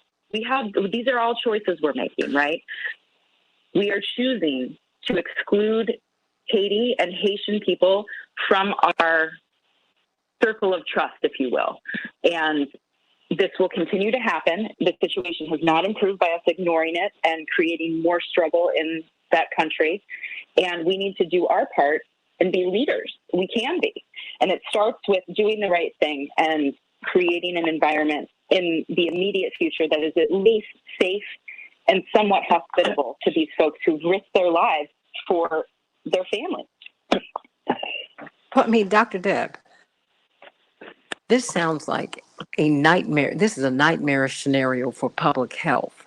And I would think it would be not only nightmarish for those who are seeking asylum here in the United States who are living in these camps. I mean, Dave Dowling calls them an internment camp for refugees. But just for the surrounding area, it just sounds like we're sending them to a place that has a collapsed health infrastructure. But what about what's happening in Texas? Yeah, it's unfortunate because we have better and we can do better. We've just chosen not to. And what most people don't realize is that bad public health, you can't, there's a really great book that just came out called The Sum of Us. And in that book, they look at the health and the implications of inequity on communities outside of the groups that seemingly are the target of racist or inequitable activity. And what you find is that, like, for example, in Flint, what happened with the Flint water crisis, the transgressions of that Flint water crisis not only impacted the majority Black and brown people in the city of Flint, right? We are a majority minority city. But it impacted all of the non-whites and the wealthy in the city. And lo and behold, now we're finding out the spillover effect that it had in the out counties that are much lighter and much wealthier. So the Flint water crisis, while it was, I believe, allowed to happen in this just extreme act of environmental racism and environmental injustice, it impacted everybody, not just the people in the city of Flint, but from a direct exposure standpoint, the people in the county and the people outside of Flint, we now are finding out were profoundly impacted. We're seeing excess cancers and all these other types of things. So I just caution people, there is a real business case to be made for equity, and the public health ramifications of having what most of us think of as isolated pockets of poor public health always have their way of creeping into the larger society. So I personally think it's deplorable and it's disgusting. It's like having a guest in your home and treating them poorly. When we have people on our soil, we are bad, in my opinion, as a nation, global stewards of resource and of privilege. As a global citizen, I don't think the U.S. is a good global citizen. But to have people here in our own country, and we saw this with all of the ICE raids and families who got disenfranchised and separated under the previous administration, we still have kids who are disconnected from their families, and we haven't quite figured that out. But I think it's a real human injustice for us to treat people like this on our own soil, and I do believe that we will all end up ultimately paying some price for it. Dr. Alex DeSulme, chairman of the National Haitian American Elected Officials Network. Can you give us a call to action? What do you want us to do? Do you need people who are in Texas to go to meet you in Del Rio? I mean, what needs to happen now? Thank you so much to everyone, because as we can see, the inhumane is not even there. And I think the fact that what's happening, and it's so blatant, and we don't want to get into, how this situation happened, but we got to deal with what we have right now. Coming here is not the answer, because it's there's no, first of all, there's no motel. I won't even say hotel, because of the condition. This is a military place. 80% of the hotels are already preoccupied, especially now with the military. The 20% that's left, all the media from all around the world, et cetera, et cetera. So, but Dr. DeSulme, we're housing Afghan refugees on military bases in the United States. We know. I just think it's important for us to state that. And I'm going to go back to to Adrian Pine in a minute, because we're already doing that. And we have empty bases around the country. We do. Not only we have empty bases, but there are other things as simple as making sure, these folks getting vaccinated, if this is, important, just treating them as human beings. There's so much this administration can do, and they choose to follow the path of, the prior administration. But you said the call to action. We are here as the Elected Official Network, and we are partnering. In fact, with Haitian Bridge Alliance, which is the only Black and the only Haitian organization who has been on the ground for months. So this is something that's been going for months. It just got to this level where the massive of folks came, and we know it's coordinated in terms of how they got to where they got. And we do believe that we need to figure out something better than what is being seen across the world.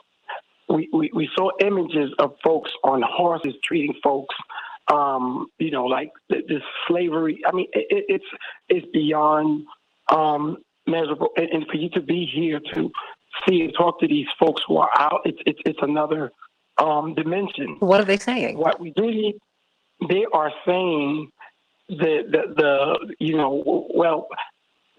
way I could confirm it's very coordinated, because nobody is saying how they got where they got. So, but they did get some assistance. That much they are saying, but they're not saying from who or how.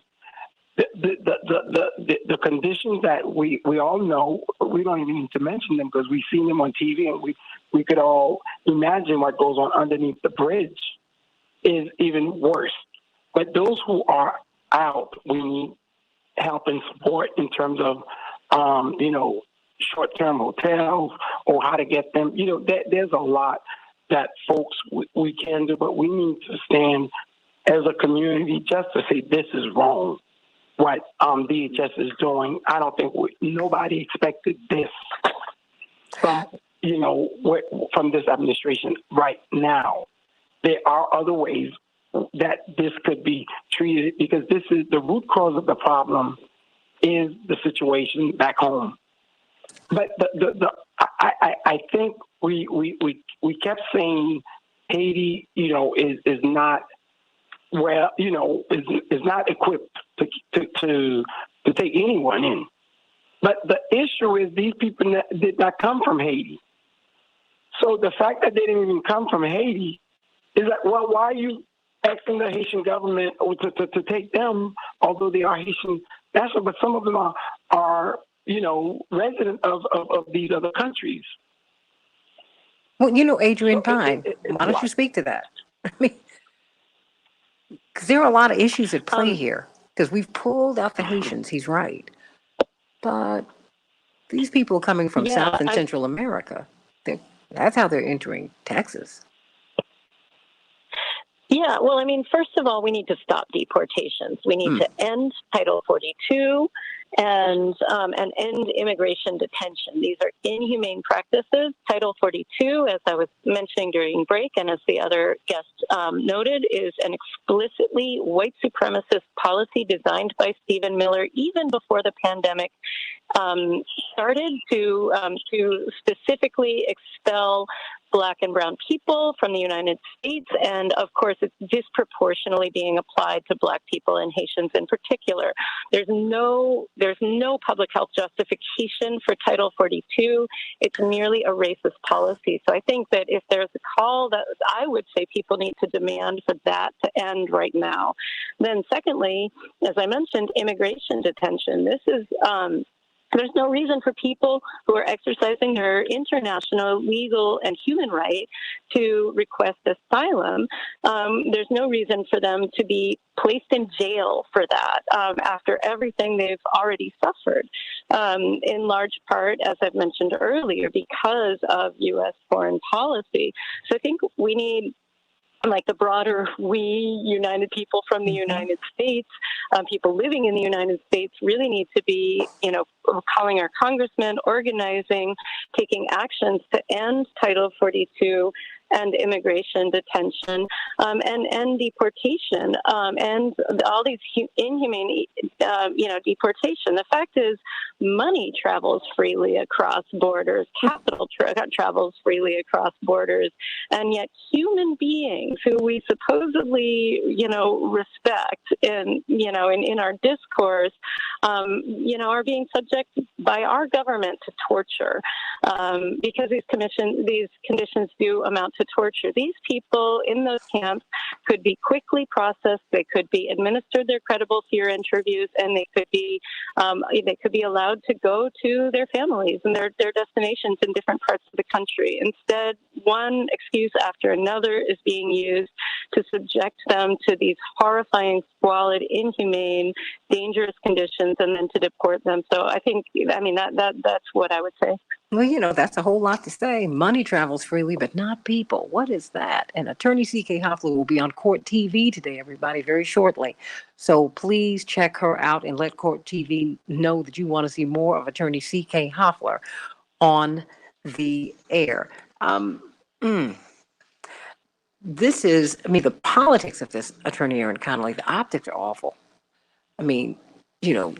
To send these black folks back home. This is the optics on this are awful. And that's why I had to bring this up because, it's not right. I got 1 minute for you. It's not right. And as a president of faith, it's especially troubling to see this policy. I think the movement on Friday, shows that the administration is probably understanding that the optics and reality of this will come back, especially in specific areas with specific voters, and be a real sore point in specific districts that they will need. So not to get political with such an awful humanitarian issue, but there are politics involved in this, and sometimes that's what moves the needle for people to do the right thing. So I think the best thing you can do is to contact the White House, make your thoughts known, email the switchboard, make those calls and say that this is absolutely an appropriate policy. And what Biden is at risk of is being a co-sponsor of Title 42. By continuing this law when you have the power to repeal it. And that is the risk, that he can be painted as just as bad as the other guys, right? It can't be white supremacist if the Democrats are supporting it. And I think he needs to take real leadership and repeal this racist white supremacist rule. And I agree. The optics of these detention centers can be extremely problematic. And hopefully for these people, the administration can take some action and stop this. I don't care who passes it, whether it's a Democrat or Republican, a liberal, a progressive, or conservative. I don't care. It's racist. It's wrong. And we shouldn't treat people this way. Dr. Alex DeSulme, give us some marching orders. I got 90 seconds left for you. You've got the floor. Thank you so much. And I want to thank everybody who's on the show. And we need this. And right now, I know a couple of weeks ago, we were talking about we need prayers. We still need prayers because that you need every day, but Absolutely. We do need support. We need support, and we need support from our community, not only it's always the African American community, because they look like us, stand with us, but we need everybody to support at this thing because this is wrong, and they do need to end Title 42, stop deportation, and figure out what are we doing. Because this is the root cause, because this is not going to end today, even if everybody on the board is gone tomorrow. Our organization, the National Haitian American Elected Official Network, is a long title, NHEON.org.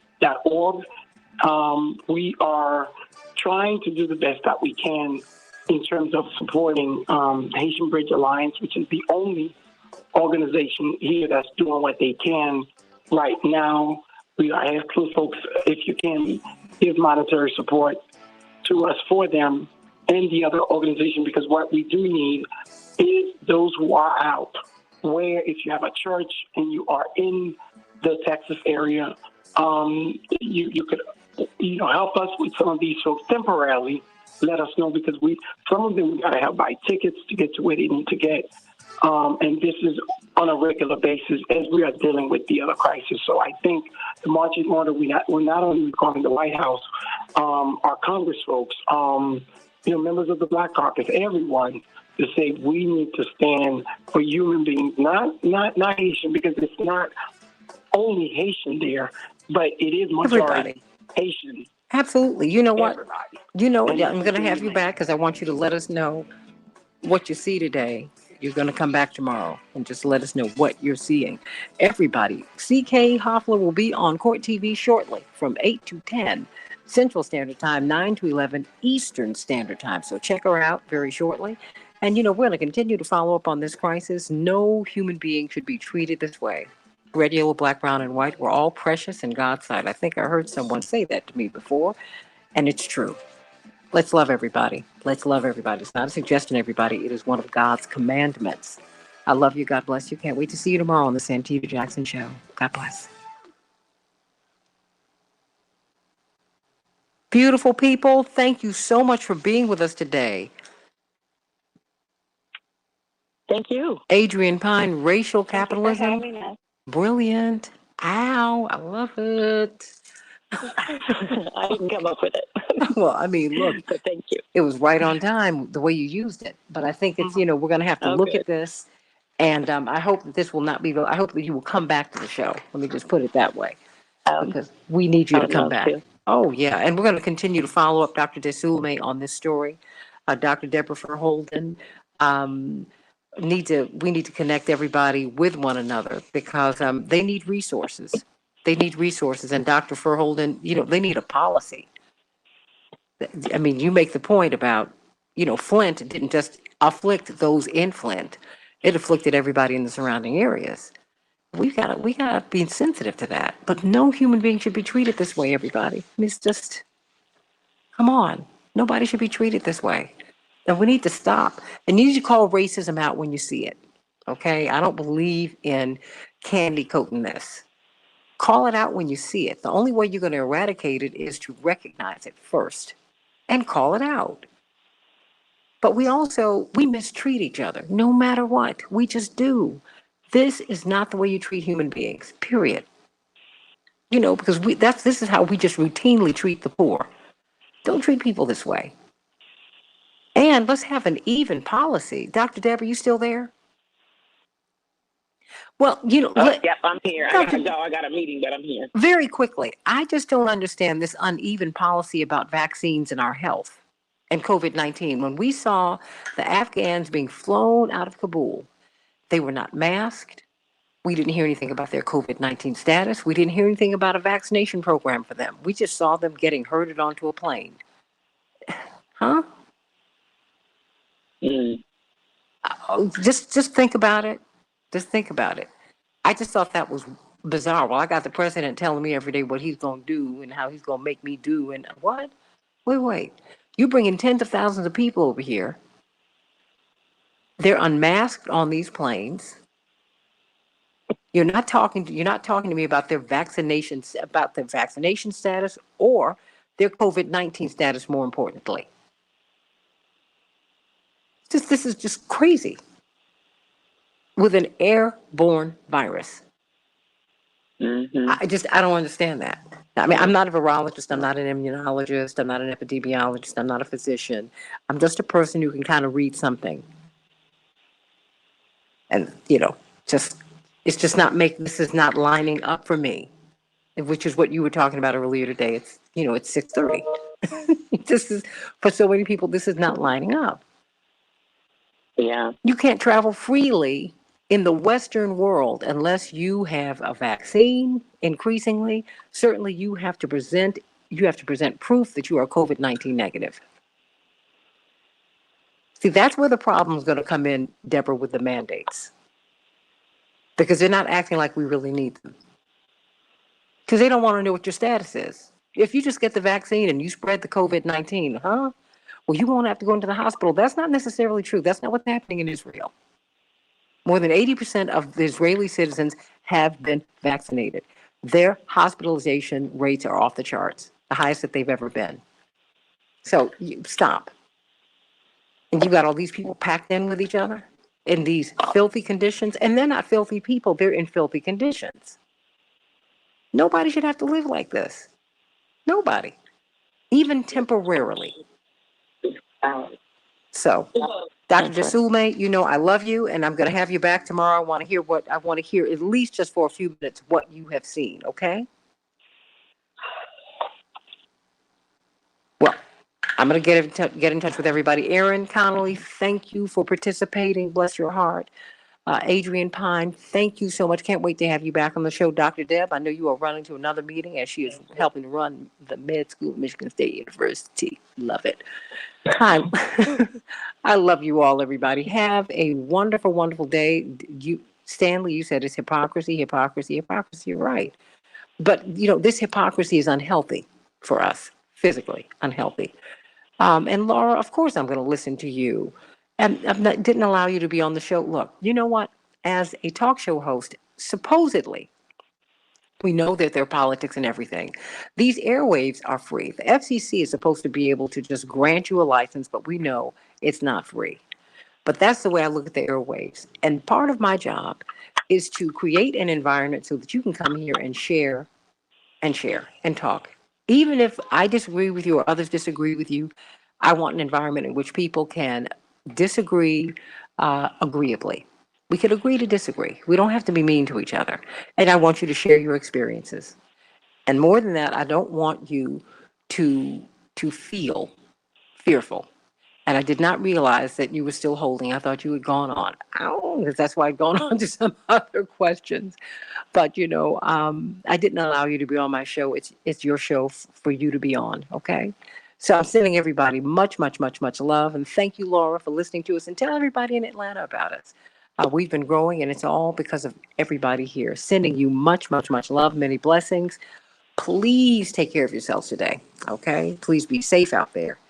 Be safe. And we will see just what the end's going to be, as my mother says all the time. We're going to see what the end is going to be. We got to run and see what the end is going to be, because no one should have to experience this kind of insecurity and this fear. That's what they're dealing with. I love you, everybody. I'm going to see you tomorrow on the Santita Jackson Show. God bless you. Thank you, Devin, for a great show. Have a great one, okay? You too. Thank you. Thank you. Oh, thank you, Adrian Pine. Thank you, everybody who's still here. God bless.